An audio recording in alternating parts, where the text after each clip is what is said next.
देखिए आदित्य, ठीक है, पूरे हमारे साथ समाज में जगदीप आसपास धनखड़ के के लोगों काफी से करीबी रहे डीके दुबे जी है। डीके दुबे जी, जश्न की तस्वीरें, एक्सपेक्टेशंस, अपेक्षाएं जो हैं वो बहुत ज्यादा हैं। आज जब ये खबर आप देख रहे हैं और उनसे उम्मीदें बहुत ज्यादा हैं, आपकी वो कौन सी मेमोरीज हैं, कौन सी यादें हैं? और धनखड़ साहब की पर्सनालिटी के बारे में अगर बात करें, क्योंकि ऑफिशियल अनाउंसमेंट अभी बाकी है लेकिन संकेत साफ है, कितना चैलेंजिंग राज्यसभा चलाना उनके लिए होगा? देखिए, मैंने जैसे उनके साथ सुप्रीम कोर्ट में प्रैक्टिस की उनके जूनियर के रूप में, तो मैं एक चीज जानता हूं कि कोर्ट में जब मैं जाता था और शूज अगर खुले होते थे और अगर टाई भी सीधी नहीं होती थी तो कोर्ट रूम के अंदर टाई सीधी करते थे और कहते थे फीते बांध लो। तो अब हमने एक दो बार कहा कि ये फीते अगर खुल जाते हैं तो इससे क्या फर्क पड़ता है? बोले नहीं नहीं, the advocate must be in uniform in the court. तो हमने कहा वो तो जूते नीचे छुप जाते थे। नहीं नहीं, वो छुप जाते हैं तो क्या हुआ, आप तो यूनिफॉर्म में आने चाहिए। लेकिन एक जो प्रकरण मुझे लगता है लाइफ टाइम किसी भी गवर्नर के साथ किसी को भी अनुभव नहीं हुआ होगा, वो मुझे हुआ। मैं जादवपुर यूनिवर्सिटी बंगाल में गया और वहां पर सीएए का मेरा उद्बोधन था। तो मैं सुबह उनसे मिलने के लिए गया और राजभवन में, तो राजभवन में मिलते समय उन्होंने कहा कि भाई तू कैसे जादवपुर यूनिवर्सिटी में जा रहा है, जादवपुर यूनिवर्सिटी तो कैसे चले गए तुम? तो हमने कहा भाई व्यवस्था हो गई है, कमिश्नर से भी बात हो गई है, सब कुछ हो गया। तो उन्होंने अपने एडीसी से कहा कि अगर इनको शाम को इनका कार्यक्रम है, उस कार्यक्रम के दौरान कोई फोन आए तो सीधा मुझे लाइन पर देना।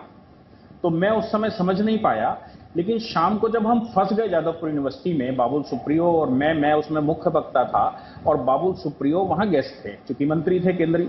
तो मैं जब फंस गया और मैंने उनको कॉल किया तो उन्होंने कहा would revert in few minutes. तो आप ये समझ लीजिए कि जब हम फंस गए, ममता से उन्होंने बात कर ली, उसके बावजूद रिस्पांस नहीं आया, उसके बाद कमिश्नर को कोई रिस्पांस नहीं आया और ये बात सामने आई कि नहीं, यूनिवर्सिटी का वाइस चांसलर जब तक नहीं कहेगा तब तक फोर्स अंदर नहीं घुसेगी। तो यूनिवर्सिटी का वाइस चांसलर नहीं कहेगा, वाइस चांसलर खुद मेरे साथ था।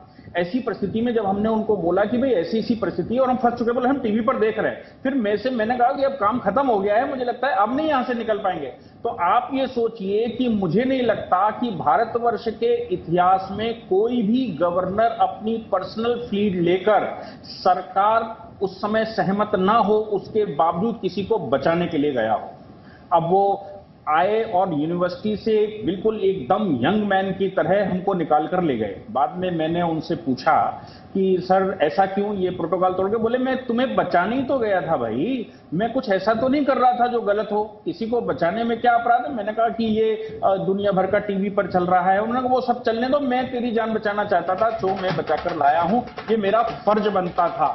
मैं गवर्नर हूं या नहीं हूं, लेकिन किसी भी व्यक्ति को अगर मैं बचा सकता हूं तो ये पोस्ट मेरे लिए उचित नहीं है। अगर ये पोस्ट मुझे रोकती है तो मुझे लगता है कि ये जो मैं आज आपके सामने बैठा हुआ हूं, उसका मुख्य कारण माननीय धनखड़ जी हैं, जिन्होंने सारे प्रोटोकॉल तोड़ते हुए, जिन्होंने सारे नियम धर्म को तोड़ते हुए यूनिवर्सिटी के अंदर मुझे बचाने के लिए ले गए होंगे। इससे बड़ा उदाहरण मेरी लाइफ में और कोई दूसरा नहीं है, जो मैंने आपको अभी बताया। जी, डीके दुबे जी आप रहिए हमारे साथ। मेरे से जाएगा डीके दुबे जी, तो थोड़ी देर पहले जो सवाल मैं मेरे सहयोगी विशाल पांडे से पूछ रही थी, वही सवाल मेरा आपसे भी है। जगदीप धनखड़ जाट लीडर हैं, किसान पुत्र हैं, उन्हें जमीन से जुड़ा हुआ नेता बताया जाता है।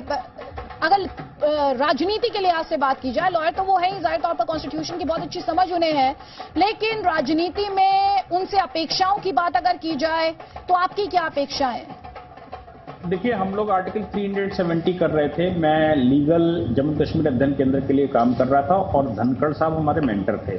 तो जिस समय आर्टिकल 370 की हम लोग उनसे चर्चा किया करते थे और वो उस पर हमको आगे राजनीति बताते थे।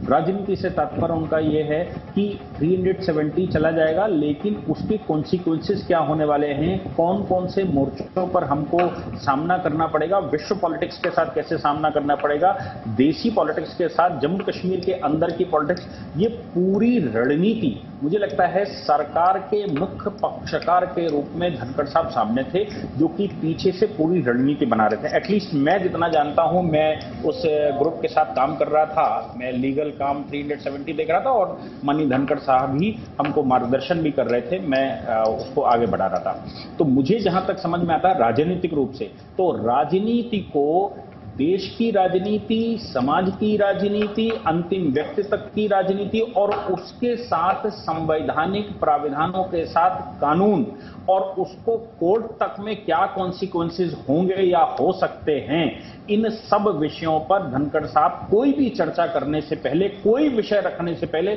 इन वो सारे पहलुओं पर मुझे लगता है विचार करके बताने वाले। इसलिए राजनीतिक के रूप में, राजनीतिक व्यक्ति के रूप में वो इतने स्ट्रांग सिद्ध हो रहे हैं और होंगे भी। वो आपने बंगाल में उनको बीइंग राज्यपाल आपने देखा ही है कि बीइंग राज्यपाल उन्होंने जो चीजें प्रेसिडेंट में आ गई कि भाई माननीय राज्यपाल जी क्या क्या नहीं कर सकते, ऐसा लोग बताते थे। लेकिन धनखड़ साहब एक ऐसी पर्सनालिटी हमारे देश में हुए जिन्होंने ये बताया कि बीइंग राज्यपाल हम क्या क्या कर सकते हैं और किस स्तर तक समाज का काम कर सकते हैं। 370 हमने देखा, सीए में उनका एक बड़ा योगदान था, सीएए के ड्राफ्टिंग में बड़ा योगदान था। तो मुझे लगता है कि राजनीति की वो बारीकियां जो कोर्ट से लेकर जनता और जमीन तक वो बड़े बखूबी जानते हैं। और being vice president, being chairman of Rajya Sabha, मुझे नहीं लगता कि अभी तक, मैं बहुत बड़ी बात तो नहीं कहता, लेकिन अभी तक जो मेरी नॉलेज है उस नॉलेज के हिसाब से ये सबसे स्ट्रांगेस्ट पर्सन सिद्ध होंगे, ऐसा मेरा विचार है।